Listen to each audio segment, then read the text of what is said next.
Ever notice how when you're on a Trello board and someone moves a card, everything updates instantly? Like magic. Well, that's socket architecture at work. Basically, it's a constant back and forth between your browser and the server to make real-time updates possible. Yeah, exactly. It's all about keeping those connections open to deliver updates as they happen. Yeah. For a long time, Trello used RabbitMQ for this.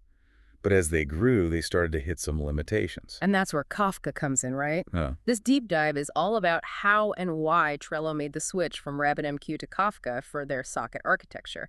And lucky for us, their engineering blog post walks us through the entire process. Yeah, it's a really fascinating look at how they tackled some pretty serious technical challenges. So let's start at the beginning. What did Trello's initial setup with RabbitMQ look like? Well, they had a cluster of 15 RabbitMQ instances to handle all those WebSocket updates. 15. Yep. Think of it like a network of message brokers all working together to route and deliver updates about what's happening on Trello boards. Okay, so every server running Trello would be publishing messages to this RabbitMQ network. And then you'd have separate WebSocket instances pulling those messages and pushing updates to our browsers. Exactly. But here's where it gets interesting. Trello actually kept their WebSocket protocol super simple.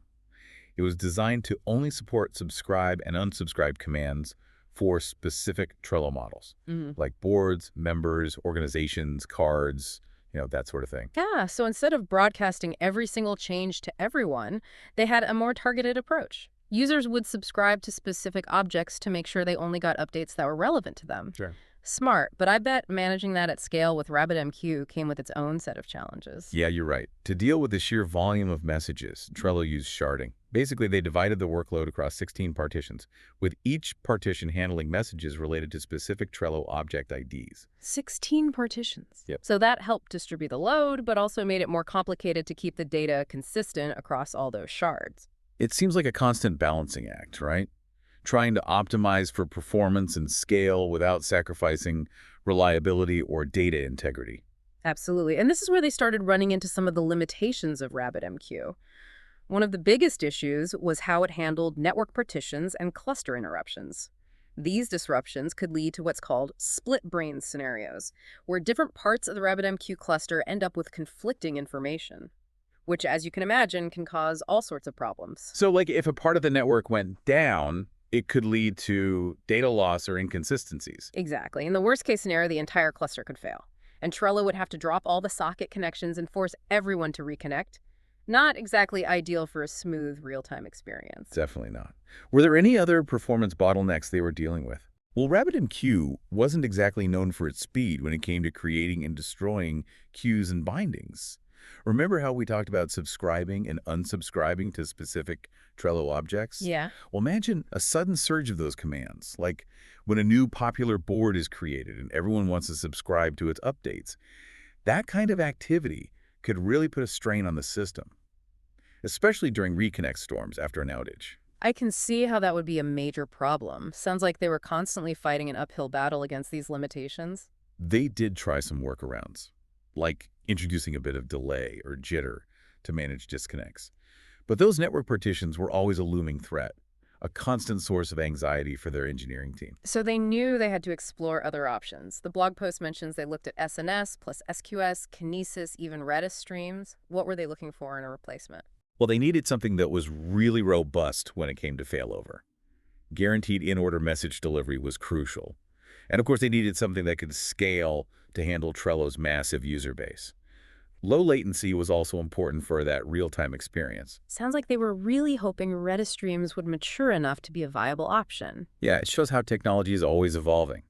But at the time, Kafka was the clear winner. Okay, so they had their new technology, but choosing Kafka was just the first step. They still had to figure out how to implement it effectively, and that meant choosing the right Kafka driver. Right. They were looking at Kafka Node and Node Kafka.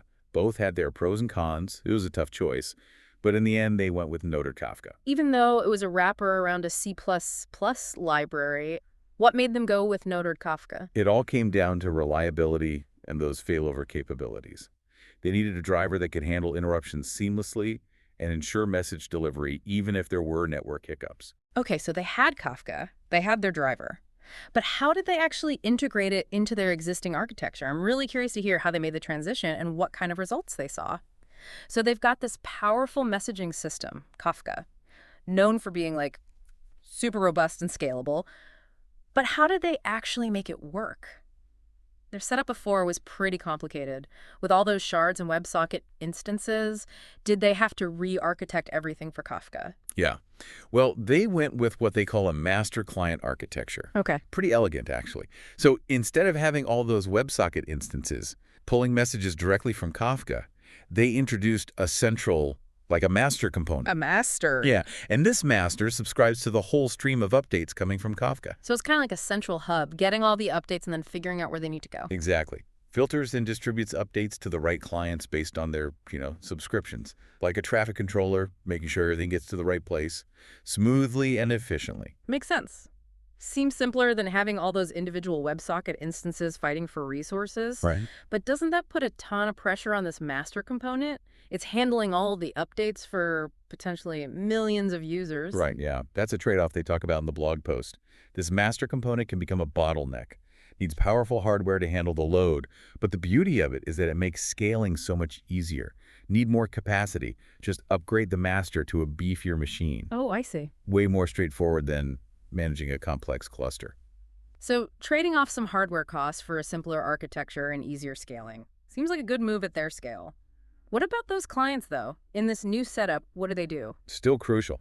They handle the connections from users' browsers, manage authentication, and importantly, forward those subscribe and unsubscribe requests to the master. Oh, right. So the master knows which updates to send where. Okay. So let's say I'm on Trello and I move a card. Walk me through what happens. All right. So first, a message about that change, a Delta update, gets published to Kafka. The master's always listening to Kafka, picks up that message, checks this list of, client subscriptions, sees who wants updates for that specific board. And if it finds a match, it sends that message off to the right client, and the client then pushes that update to all the users who are subscribed to that board. And the card magically moves in real time. Precisely. This beautifully choreographed dance of information, orchestrated by Kafka and this master client setup. Definitely sounds more robust and scalable. But the real question is, did it actually fix those problems they were having with RabbitMQ? Well, the blog post goes into the results. One of the biggest improvements was in monitoring. Oh. Kafka gives you all these detailed metrics about the system, stuff like consumer lag, which tells you how far behind a consumer is in processing messages. So much better visibility than they had with RabbitMQ. Way better for monitoring and troubleshooting. So, clearer picture of what's going on. Crucial for keeping things stable and performing well. The blog post also mentioned some big improvements in how they were using resources, right? Oh, yeah. They saw a huge decrease in memory usage, something like 33% based on their data. Wow. That's how efficient this new architecture is. Gets rid of all the overhead from managing those individual WebSocket connections. Impressive. But didn't their CPU usage actually go up? Something about it doubling? Yeah, that's because of the master. Remember, doing all the heavy lifting, filtering, and sending out those messages. Right. A trade-off, but one they were willing to make for the improved scalability and reliability. So, not a win across the board. They had to make some choices about where to allocate resources. But overall, it seems like Kafka really delivered in terms of performance. What about those outages they were seeing with RabbitMQ? Any more of those? Yeah, the blog post is very clear about that. In the month before they switched, they had 4 major outages, all because of problems with RabbitMQ. But after moving to Kafka, just one minor hiccup. And that wasn't even Kafka's fault. It was a server configuration issue. Wow. That's a massive improvement. Sounds like Kafka really lived up to its reputation for being robust and fault-tolerant. But performance and reliability aren't the only things that matter. What about cost? Switching technologies and maybe needing more powerful hardware? That can get expensive. True. Cost is always a factor. But this is where Kafka really shines. They were able to ditch those pricey C3.2 Pig2X instances they needed for RabbitMQ. No more of those. Nope. They moved to much smaller and cheaper instances for Kafka and Zookeeper. Oh, right. Kafka uses Zookeeper for coordination, right? Exactly. So better performance, better reliability, and they even saved a bunch of money. Sounds like a win-win-win. Yeah. They actually cut their costs by like 5 times. It's pretty amazing. Shows just how efficient and scalable Kafka is. It's a really cool story. They had a problem, thought carefully about their options, and picked a solution that not only fixed their issues, but also sets them up for the future. Pretty inspiring to see a company like Trello take on their technical debt like that. But what about the rest of us? Those of us not working at Trello, what can we learn from this? Makes Mm, you wonder, right? What other systems are out there struggling with, like, old tech could be a ton of opportunities to improve things hiding in plain sight. totally. Trello's story is a good reminder to, always be checking the tools we're using, making sure they still make sense, Right. because technology moves so fast. What was cutting edge a couple years ago might be holding you back now. Easy to just keep doing what you're doing, especially if it's like working. But Trello shows that sometimes you gotta step back, look at the big picture. Yeah, Reassessing things can make a huge difference, like better performance, more reliable, maybe even save some money. for sure. And it's not just about chasing the latest, shiniest thing. Got to understand how different technologies work, what the trade-offs are. Make smart decisions for your situation. I was impressed with how they went about evaluating everything. They didn't just jump on the Kafka hype train. They looked at a bunch of options, weighed the pros and cons. Yeah, that's key. If you're facing a similar challenge, take the time to do your research. Understand what you're getting into. Don't be afraid to experiment a bit. I also liked how open they were about their process, talking about the problems they ran into, the compromises they had to make. Yeah, Makes their success feel more, like, real, more relatable. totally. Yeah. It's a good reminder that everyone, even the big companies, runs into technical issues. What matters is how you handle it. Learn, adapt, keep improving. So for our listeners out there, what's the big takeaway? What can they learn from Trello and apply to their own work? Stay curious. Stay informed. Never stop learning. That's the key. Right. Tech is always evolving. We got to keep up. Gotta keep up. Question your assumptions.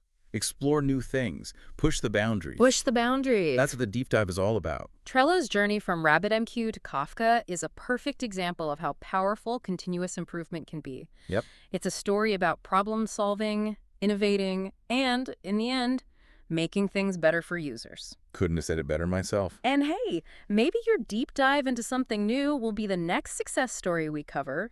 Keep exploring, keep pushing the limits, and we'll see you next time on The Deep Dive.